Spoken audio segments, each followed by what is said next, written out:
Yo, brother, it's time for us to start talking the real, man. We've been sugarcoating too much. We've got to start calling everything out for what it is. Hey guys, I'm here with my master, and today I'm going to install a new shock. This is a spring shock with oil reservoir to replace the air shock on the master. Now this tip comes from me from Yasin. He's a local rider that I've known for probably 5 years now. We don't ride too often anymore, but at least once a year we get together. And this year he joined me on two of my rides on my Southern California EUC tour a few weeks ago. And the Griffith Park ride on day 4, he had his master, and he rolls it up to me and said, "Hey, check this out." So I grab it from him, and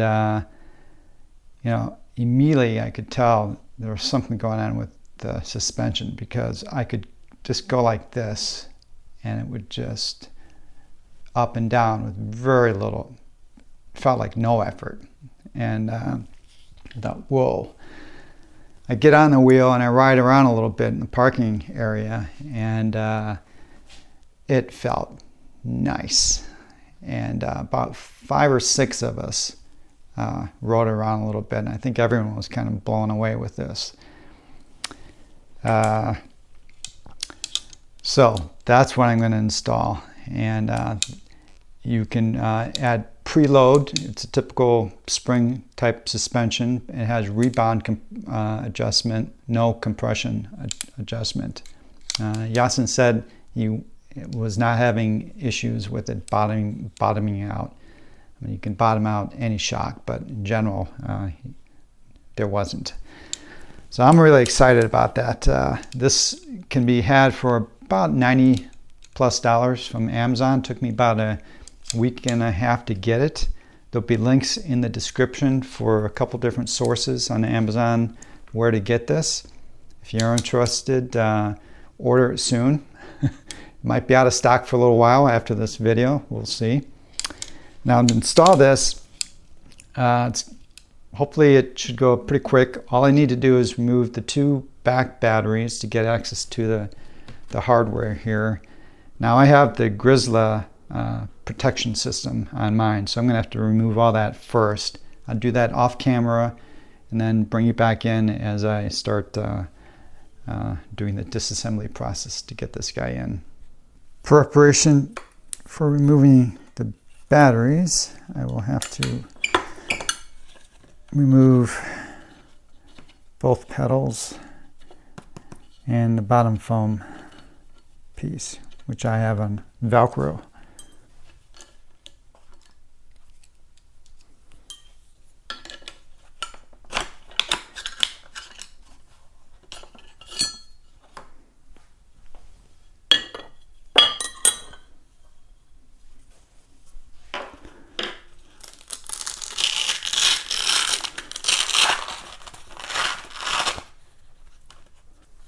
Remove the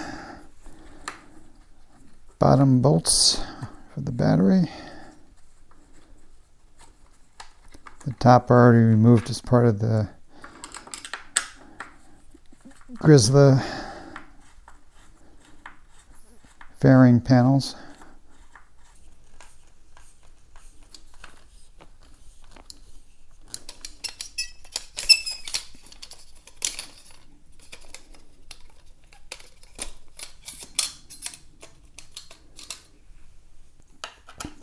This foam top comes off very easy with 4 screws, and there's a little bit of double-sided tape, but it's not too much of an issue to remove that.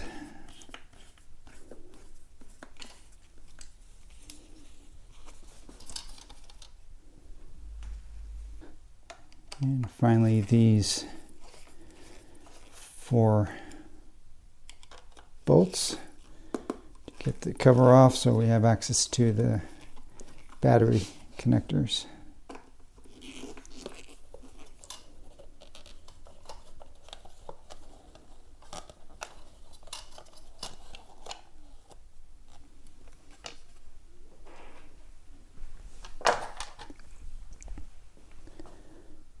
And then this foam can be removed, or I'm just going to peel it back here. This should give me access to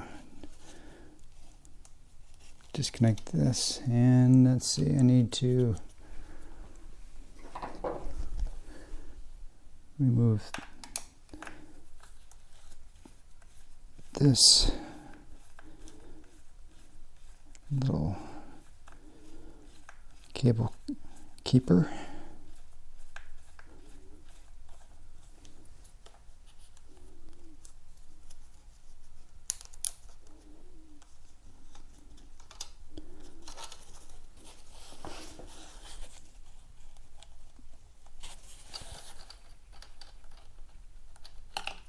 There.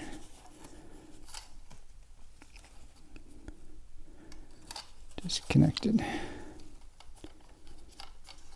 For some reason they routed this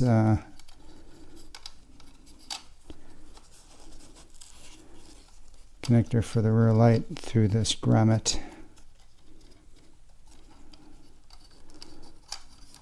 Makes it harder to remove the battery without having to disconnect this, which I'd rather not have to do.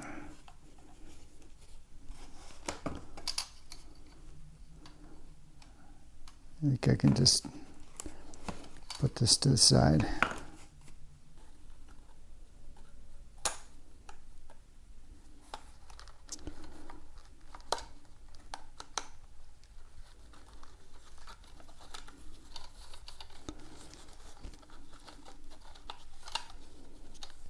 There. All right, I have it back up on my stand, which should make it easier to work on this. I'm going to remove my mud guard, which is on this inside fender with some Velcro. And it's been working great, by the way, as a mud guard. All right. The only part I have to do now is remove this bolt up here and this one down here. This is why I had to remove the batteries to get to that. And then we can start working on the installation of the new shock.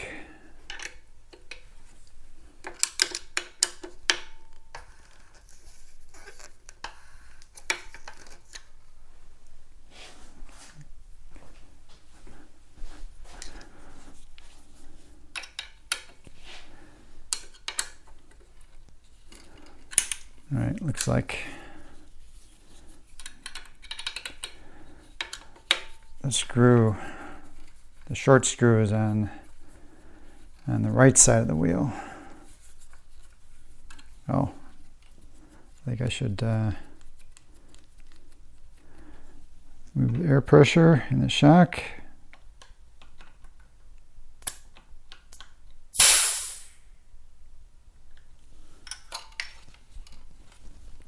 All right.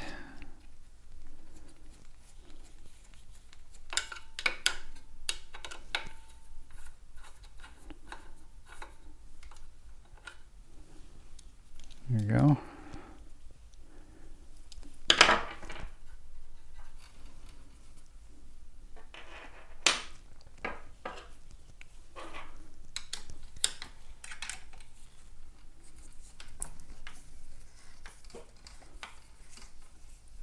Oh, and this side screws on the other side. All right. So much for symmetry.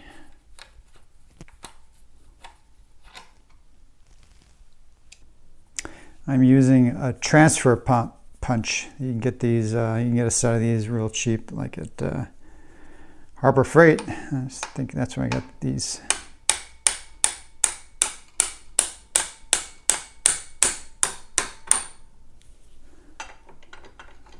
All right, that's easy. Okay, I'm having a hard time getting this one out because it's kind of twisted. I can't get this transfer punch in here, but I can have access to this. So I'm going to push this through, and hopefully that'll loosen everything up, and then I can do the top one.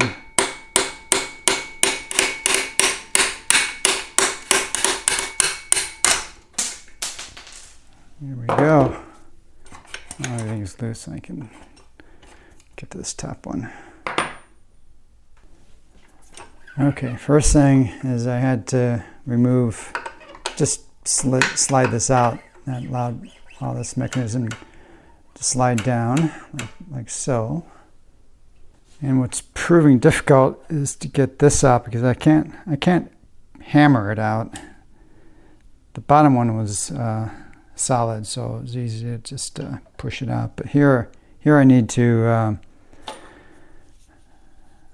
press it out. So I'm going to use my transfer punch and a large clamp,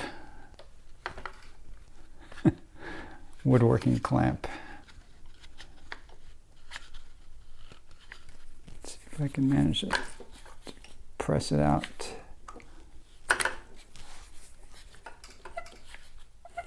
There it's going.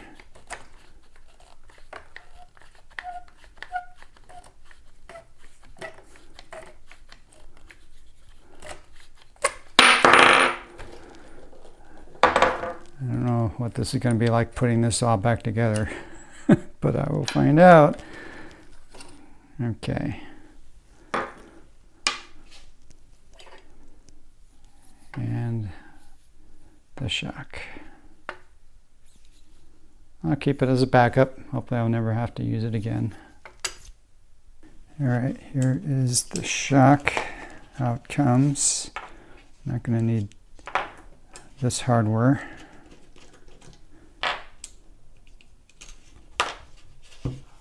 And these bushings are going to have to come off.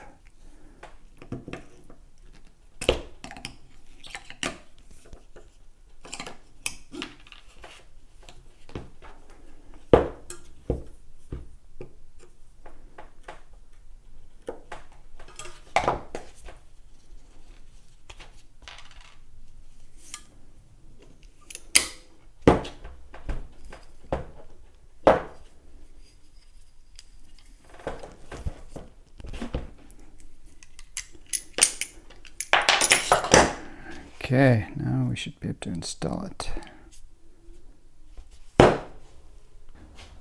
This is where the modification is needed. And you can see I've been filing, grinding away some of this metal. The issue is that on this new shock, the distance between the hole and this ridge on the shock is a little shorter than the other stock shock. So about a 1/16 of an inch of material needs to be removed to allow this hole to be able to line up with these holes.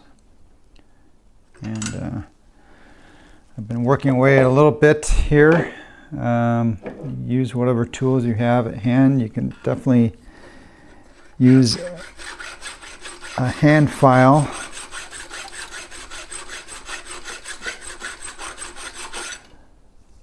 That works at some level. And you can also use, which I've been trying right now, is a Dremel. So I'm going to kind of use a combination of these two and work at it until I can get this shock to fit.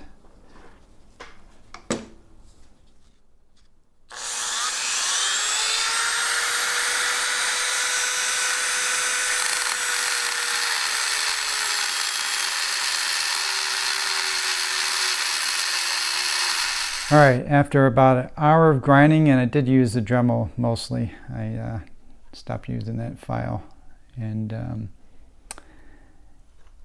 it's fitting pretty good now. No, it's loose, nice and loose throughout the whole range of motion. So I'm ready to put this guy back together. I'm taking this opportunity I have a bit easier access to put a little piece of foam. This is the stuff that our kind of foam our wheels get shipped in. I just cut a little piece and double-sided tape. See how that holds? And then if I have a severe bottoming out, there's a screw that potentially can impact the control board if that screw is driven into this base plate here. All right, time to install the shock. Now I've preloaded, I've basically turned this nut about 2 revolutions thereabouts. It won't be quite as easy to adjust once everything's assembled.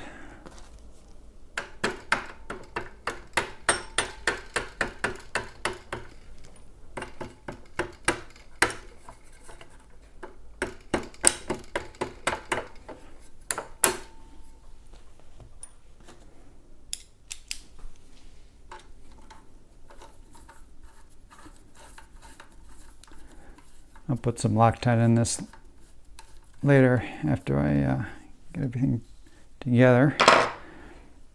So this is going to be the more challenging part, I think. I'm not sure how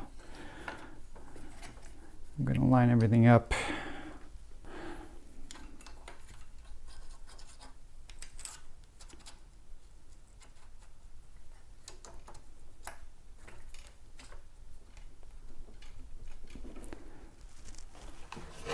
This looks like it might not be too bad. Let's see. Okay, pop that through.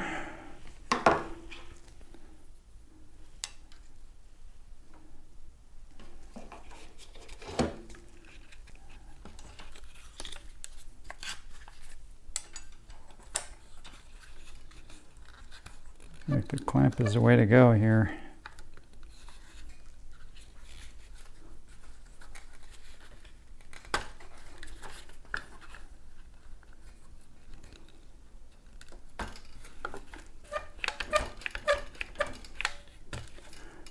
Yes.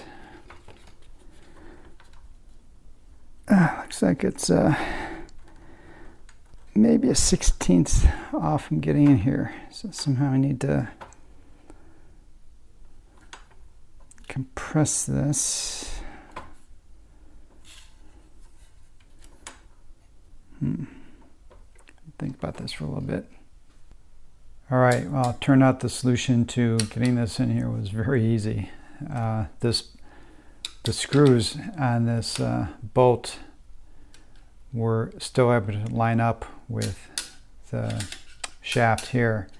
So I just fed this in and screwed it down, and it pulled the shaft into this hole, and it's all secure now. All right, the hard part is done. Obviously the worst part was grinding away at this metal for maybe an hour or so to get the fit right. But I'm happy with the results, and now I'm going to put the wheel back together. I'll do that off camera and I'll show you the results.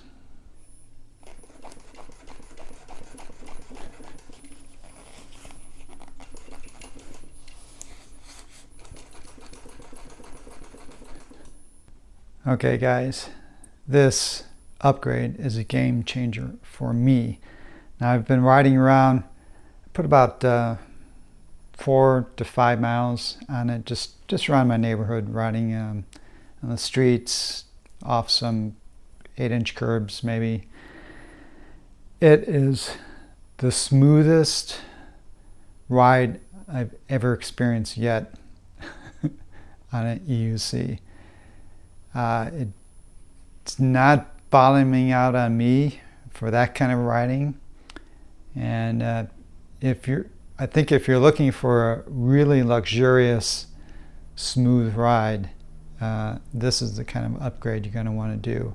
Now, if you're a huge jumper, I don't think it's going to be worse than the shock that comes comes with this wheel, but you're probably going to want a different wheel if you're going to be doing lots of big jumps and all that kind of stuff. But if you just want a cushy ride for street riding and for trail riding, now shortly you're going to see me on some trails, and I'm going to take to the Fullerton Loop.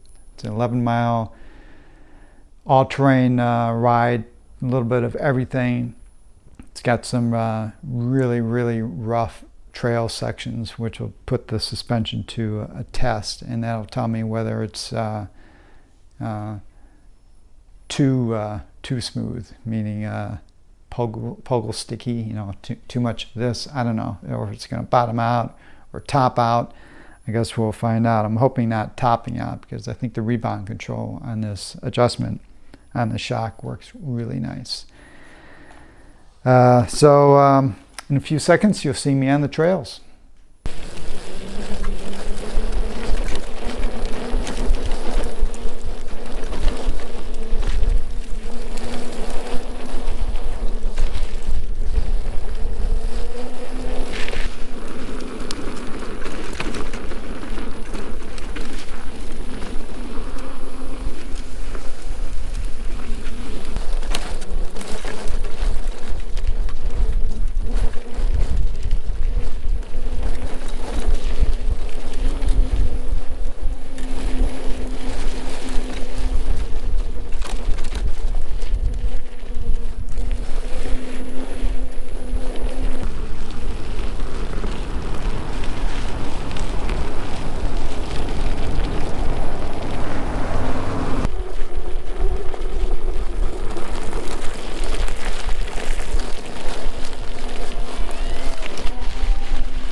Alright guys, well I'm halfway through Fullerton Loop and I'm totally sold on this suspension.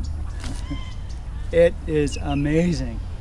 If you want the cushiest, fastest wheel on planet Earth as of late circa 2022, you need to upgrade your suspension if you have a Master. I think it may have bottomed out so far maybe 3 times. No worse than the stock shock, that's for sure. And the rebound works on this. I have not experienced one top out, you know, where you go over something with a sharp drop after it and you hear the thunk on your Master. I'm sure you guys have heard that if you've pumped your shock up a lot. Haven't felt that at all. It is the most car-like experience I've ever had, and I think you've seen the trail. That's the representative kind of trails that I would be riding on this wheel in terms of toughness. I'm not doing big drops. You saw the ruts and stuff. Those are pretty big. It's just it's amazing. Now, it is a softer ride. I will say that if you want to do like what I've been riding at really fast, the S22 is a better wheel. I've had a better experience riding this trail very fast on the S22 just because it's a stiffer suspension. But I'm mostly after comfort.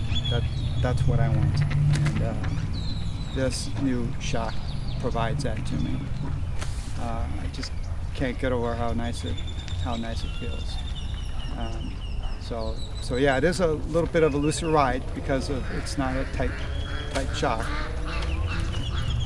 But again, if you're just mostly into street riding or the trails like what I've been showing you, not big jumps and so forth, I can't say enough good things about this shock upgrade. I know it's a little bit of it's actually easy to do. The worst part is just sanding, filing down that that knuckle and the support bracket for the top of the shock.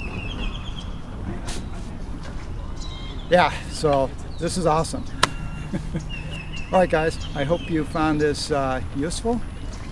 And until next time, safe riding.